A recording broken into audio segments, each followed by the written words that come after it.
આપ જોઈ રહ્યા છો કનેક્ટ ઇન્ડિયા ન્યૂઝ, આપણી સાથે હું છું અનસ દાવડ। ગોધરા પોલન બજાર ઉર્દુ કુમાર શાળા ખાતે રેન્જ આઈજી આરવી અસારની અધ્યક્ષતામાં સંવાદ સેતુ કાર્યક્રમ યોજાયો। ગોધરા શહેરમાં આગામી 12 સપ્ટેમ્બરના રોજ ગણેશ વિસર્જન શોભાયાત્રા નીકળશે। આ શોભાયાત્રા શાંતિપૂર્ણ માહોલમાં સંપન્ન થાય તે માટે જિલ્લા વહીવટીતંત્ર દ્વારા તમામ પ્રયાસો હાથ ધરવામાં આવી રહ્યા છે। ત્યારે આજે ગોધરા શહેરના પોલન બજાર વિસ્તારમાં આવેલ ઉર્દુ કુમાર શાળા ખાતે ગોધરા રેન્જ આઈજી આરવી અસારની અધ્યક્ષતામાં ગણેશ વિસર્જન શોભાયાત્રાને અનુલક્ષીને સામાજિક આગેવાનો સાથે સંવાદ સેતુ કાર્યક્રમનું આયોજન કરવામાં આવ્યું હતું। આ કાર્યક્રમમાં જિલ્લા પોલીસ વડા હિમાંશુ સોલંકી, નાયબ પોલીસ અધિક્ષક NV Patel, B division PI Ankur Chaudhary સહિત સમાજના આગેવાનો, ધાર્મિક વિદ્વાનો, શહેર શુરા કમિટીના સભ્યો અને પ્રબુદ્ધ નાગરિકો મોટી સંખ્યામાં ઉપસ્થિત રહ્યા હતા। સાથે આ શોભાયાત્રા શાંતિપૂર્ણ માહોલમાં પૂર્ણ થશે તેવી ખાતરી સામાજિક આગેવાનો દ્વારા આપવામાં આવી હતી। ગોધરા ડિવિઝનના નાયબ પોલીસ અધિક્ષક શ્રી એનવી પટેલ, બી ડિવિઝનના પીઆઈ શ્રી અંકુર ચૌધરી, આ વિસ્તારના તમામ પ્રબુદ્ધ નાગરિકો, અગ્રગણ્ય સામાજિક આગેવાનો અને ગોધરાની શાંતિમાં જેણે હંમેશા પોતાનો સિંહ ફાળો આપ્યો છે એવા તમામ સામાજિક આગેવાનો આજનો આ સંવાદ સેતુ કાર્યક્રમ, સંવાદ એટલે ચર્ચા અને સેતુ એટલે બ્રિજ તો છે જ આપણી વચ્ચે, બંધાયેલો જ છે, સંવાદ પણ થયા કરે છે, પણ આ બ્રિજને વધારે મજબૂત કરવાનો, એટલા માટે વારે ઘડીએ સંવાદની જરૂર પડે છે। સંવાદ સેતુ કાર્યક્રમમાં આપ સૌ ઉપસ્થિત રહ્યા છો એના માટે હું પંચમહાલ રેન્જ અને પંચમહાલ જિલ્લા પોલીસ વતી આપ સર્વનો ખૂબ આભાર વ્યક્ત કરું છું। મારો ઉદ્દેશ્ય હતો કે યુવાનો સાથે ચર્ચા કરું અને ખાસ કરીને બહેનો સાથે, મહિલાઓ સાથે પણ ચર્ચા કરીએ, પણ એક કદાચ મર્યાદાના કારણે આપણે નથી કરી શક્યા। પણ સામાજિક, ધાર્મિક અને વિકાસની ભાગીદારીમાં મહિલાઓનું યોગદાન એ ખૂબ જરૂરી છે, ખૂબ મહત્વનું। આપણા પાયાના જીવનમાં આપણે જન્મ લઈએ છીએ, ધીમે ધીમે મોટા થઈએ છીએ, આપણામાં સમજની કેળવણી થાય છે, સંસ્કારનું સિંચન થાય છે અને આપણને એક સારો વ્યક્તિ બનાવવામાં જો સૌથી મોટો સિંહ ફાળો હોય તો એક માતાનો હોય છે। એટલા માટે મારી ઈચ્છા હતી કે માતાઓ સાથે, બહેનો સાથે સંવાદ કરીએ અને આ સામાજિક અને ધાર્મિક અને જે પોતાનું યોગદાન એ પાછળ રહીને આપી શકે છે એ આપણી સામે આવીને આપે અને અમારો જે આ પ્રયાસ છે, તમારો જે આ સહિયારો પ્રયાસ છે, પ્રયાસની અંદર જોડાય।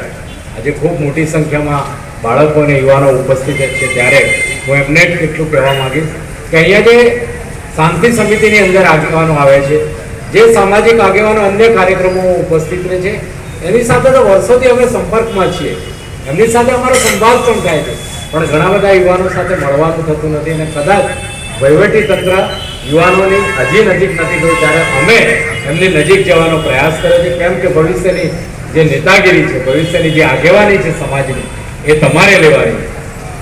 ગોધરાની શાંતિ, ગોધરાનો વિકાસ એ તમારા બધાના હાથમાં છે। આ પુસ્તક આપ્યું, પુસ્તકનું ટાઇટલ કેટલું બધું સરસ છે, ગુજરાતના વિકાસમાં મુસ્લિમોનું યોગદાન। દરેક વ્યક્તિનું પોતાના રાષ્ટ્ર માટે, પોતાના રાજ્ય માટે અને પોતાના શહેર માટે, પોતાના વિસ્તાર માટે કંઈક ને કંઈક યોગદાન હોય છે। એ અલગ અલગ પ્રકારે છે, કોઈ ખેતી ક્ષેત્રમાં યોગદાન આપે છે, કોઈ ધંધા રોજગારની ક્ષેત્રમાં યોગદાન આપે છે, ઇકબાલ હુસેન સાહેબ જેવા વ્યક્તિઓ શિક્ષણ ક્ષેત્રે, ધાર્મિક ક્ષેત્રે પોતાનું યોગદાન આપે છે। નાના નાના રેકડીવાળા, લારી ગલ્લાવાળા માણસો એ નાની નાની વસ્તુઓ લોકો સુધી પહોંચાડીને એક સેવાનું માધ્યમ બને છે, બરાબર। દરેક વ્યક્તિ પોતાના શહેરના, પોતાના રાજ્ય અને રાષ્ટ્રના ઘડતરમાં થોડો થોડો ફાળો આપે। આ ગોધરા સાથે મારો 20 વર્ષ જૂનો નાતો છે। આજથી 20 વર્ષ પહેલાં હું અને MS પટેલ બંને આ સિટીની અંદર હતા। MS પટેલ એ ટાઉનના પીઆઈ હતા। ઘણા બધા જે જૂના આગેવાનો છે જાણે છે, હું અહીંયા ડીવાયએસપી હતો અને શરૂઆતના સમયની અંદર રાત દિવસ મારે આ વિસ્તારની અંદર ફરવાનું થયું। એક ગલી, એક મહોલ્લો એવો નથી કે જે મેં જોયો ના હોય તેના લોકો સાથે મેં ચર્ચા ના કરી હોય. શરૂઆતની સમયની અંદર વિશ્વાસ સંપાદન કરવામાં જરૂર મુશ્કેલીઓ પડી, પણ સમાજના જે આગેવાનો હતા, જે લોકો શાંતિ ઈચ્છતા હતા, જે વિકાસ ઈચ્છતા હતા, એ લોકો આગળ આવ્યા. અને આજે તમે જુઓ તો ગોધરાની આખી જે વ્યવસ્થા છે આ વિસ્તારની, એ વ્યવસ્થા બદલાઈ ગઈ છે. એ બધું તમારા જેવા જે આગેવાનો છે એને આભારી છે 100%. અને અમે લોકો એ માટે ખૂબ પ્રયાસ કર્યો હતો અને પ્રયાસના અંતે અમે સફળ રહ્યા હતા. 20 વર્ષ જૂનો આ નાતો. અહીંયા લગભગ 3.5 વર્ષ જેટલી ડીવાયએસપી તરીકે નોકરી કરી.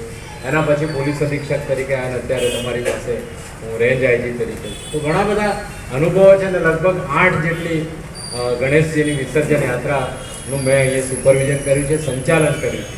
તમને ઘણા બધાને ફારૂકભાઈને ખબર હશે, આપને ખબર હશે, પહેલાં ડીવાયએસપી કક્ષાના અધિકારી જ સુપરવિઝન કરતા હતા. નાખી ગણપતિ વિસર્જન યાત્રા નીકળતી હતી, ધીમે ધીમે એનો વ્યાપ વધતો ગયો. પછી પોલીસ અધિક્ષક ને પછી રેન્જ આઈજી એવી રીતે આ ગણપતિ વિસર્જન યાત્રા નીકળે છે. મારો ક્યારેય આ વિસ્તારનો એવો અનુભવ રહ્યો નથી કે અહીંયા કોઈ ચિંતા છે કે કોઈ તણાવ છે, ટેન્શન છે. મને 100% ખાતરી છે કે આપ સૌ ઉત્સવપ્રિય લોકો છો.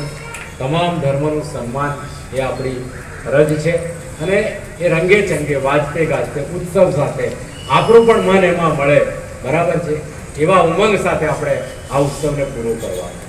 અને મને 100% ખાતરી આ વિસ્તારની અંદર મારો 8 વર્ષ મેં ગણપતિજીની યાત્રા કરી. ક્યારે પણ મારે કોઈની સાથે 2 શબ્દો પણ બોલવા પડ્યા, કોઈને ધક્કો મારવો પડ્યો, એવો પણ બનાવ બન્યો નથી. એટલે ચોક્કસ મને ખાતરી છે કે આ વખતની જે ગણેશજીની શોભાયાત્રા છે એ પણ ખૂબ જ શાંતિપૂર્ણ, સન્માનપૂર્વક એક ધાર્મિક મહત્ત્વ સાથે નીકળશે. આપણો દેશ જ ઉત્સવોનો દેશ છે, ધર્મ અને તહેવારોનો દેશ છે. તહેવારો આપણને માનસિક શાંતિ આપે છે, તણાવમાંથી મુક્ત કરે છે. આપણે રોજ નોકરી, ધંધો, રોજગાર, ખેતી, અલગ અલગ બાબતો સાથે સંકળાયેલા હોય છે. આપણને સમય નથી હોતો. સતત આપણે આપણા ફેમિલી વિશે વિચારતા હોય છે, કુટુંબ વિશે વિચારતા હોય છે, આપણી ભાવિ પેઢી, બાળકો વિશે વિચારતા હોય, ક્યાંથી લાવવું, ક્યાંથી ભેગું કરવું, ક્યાં વાપરવું, કેટલું સાચવવું, એના વિશે વિચાર કરતા હોય છે. ત્યારે આ જ પ્રકારના જ્યારે તહેવારો આવે છે, તહેવારો એકબીજાને ભેગા કરે છે, એકબીજા વચ્ચે ચર્ચાનો એ વિષય બને છે, એકબીજા વિશે સંવાદિતાનું એ માધ્યમ બને છે. અને એના કારણે પ્રેમ અને સ્નેહની લાગણી આપણી વચ્ચે ઊભી થાય છે. અને એ પ્રેમ સ્નેહની લાગણી આપણા અંતર, મન અને આપણા મગજને, તણાવને મુક્ત કરે છે. આ તહેવારોનું મહત્વ. એક બીજું હું આપને કહીને જાઉં છું અહીંયા, બરાબર છે, કદાચ અમે હોઈએ કે ના હોઈએ, પણ આપણે એવા માહોલનું નિર્માણ ના કરી શકીએ કે એવા માહોલનું સર્જન ના કરી શકીએ જ્યાં પોલીસની હાજરી જ ના હોય અને તહેવારોની ઉજવણી થાય.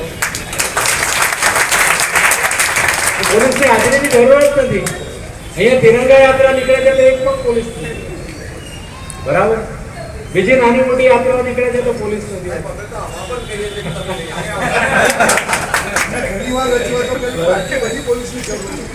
અધિકારી સાહેબોનું કહેવું છે કે આભાર વિધિ પણ તમે પોતે જ કરો. ત્યારે હું છેલ્લે એવું જ કહીશ, આપ આए તો બહારોं ने लुटाई खुशबू, आप आए तो बहारों ने लुटाई खुशबू, फूल तो फूल ही कांटों से भी आई खुशबू.